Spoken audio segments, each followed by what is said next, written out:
BCS এর বাংলা অংশের সমাধান। বাংলা ভাষায় কোন স্বরধ্বনি উচ্চারণকালে জিহ্বা উচ্চ অবস্থানে থাকে? সেটি হচ্ছে হ্রস্ব। বাংলা শব্দভাণ্ডারে অনার্য জাতির ব্যবহৃত শব্দ হচ্ছে দেশি। ধ্বনিবিজ্ঞান বাংলা ধ্বনিতত্ত্ব গ্রন্থের রচয়িতা হচ্ছে মোহাম্মদ আব্দুল হাই। এবং ৪ নম্বর, বাংলা বর্ণমালার যৌগিক স্বরধ্বনি কয়টি? ২টি। যৌগড়ুর শব্দ কোনটি? শাখামৃগ। উপসর্গযুক্ত শব্দ কোনটি? বিদ্রোহী। বিভক্তিযুক্ত শব্দ কোনটি? সেটি হচ্ছে স্বরবরে। এবং কোনটি প্রত্যয়সাধিত শব্দ? সেটি হচ্ছে অৌকিক। এবং শিরশ্ছেদ শব্দের সন্ধি বিচ্ছেদ শিরো খণ্ডেক্ত প্লাস ছয়কারে সে আর দ শিরশ্ছেদ। নীলকর কোন সমাজের দৃষ্টান্ত? সেটি হচ্ছে উপপদ তৎপুরুষ সমাস। নীল চাষ করে যে, তাকে বলা হয় নীলকর। উপপদ তৎপুরুষ সমাস।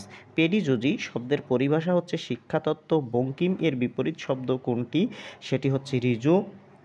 এবং বাংলা একাডেমির প্রণীত বাংলা বানানের নিয়ম কত সালে প্রণীত হয়? 1992 সালে। কোন বানানটি শুদ্ধ? সেটি হচ্ছে মূলা। নদী এর সমার্থক শব্দ কোনটি? সেটি হচ্ছে টথিনী। চর্যাপদের কবিরা ছিলেন সহজ, ঘানি, বৌদ্ধ।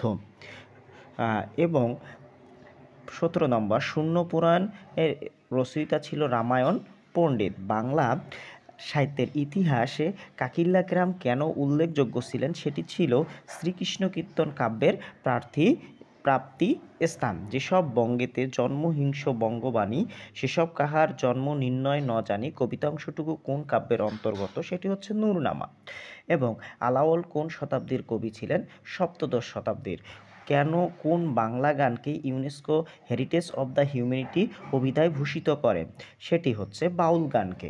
এবং চণ্ডীচরণ মুন্সী কে ছিলেন? ফোর্ট উইলিয়াম কলেজের পণ্ডিত ছিলেন। এবং রত্ন পরীক্ষা গ্রন্থের রচয়িতা ছিলেন ঈশ্বরচন্দ্র বিদ্যাসাগর। স্বর্ণকুমারী দেবীর পিতার নাম হলো দেবেন্দ্রনাথ ঠাকুর। ভীষ্মদেশ এবং খোসন বিষ বঙ্কিমচন্দ্র চট্টোপাধ্যায়ের কোন গ্রন্থের চরিত্র? সেটি হচ্ছে কমলাকান্ত। দীনবন্ধু মিত্রের নীলদর্পণ নাটকটি ইংরেজিতে অনুবাদ করেন মাইকেল মধুসূদন দত্ত। এবং রঞ্জন চরিত্রটি রবীন্দ্রনাথ ঠাকুরের কোন নাটকের?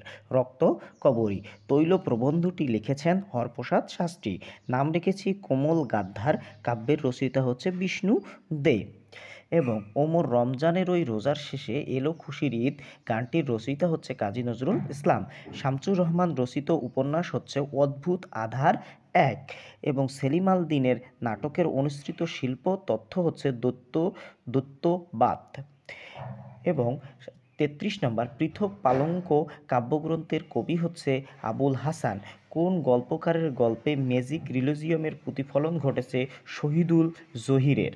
২১ মানে মাথা নত করে না, এই অমর পংক্তিটির রচয়িতা হচ্ছে আবুল ফজল।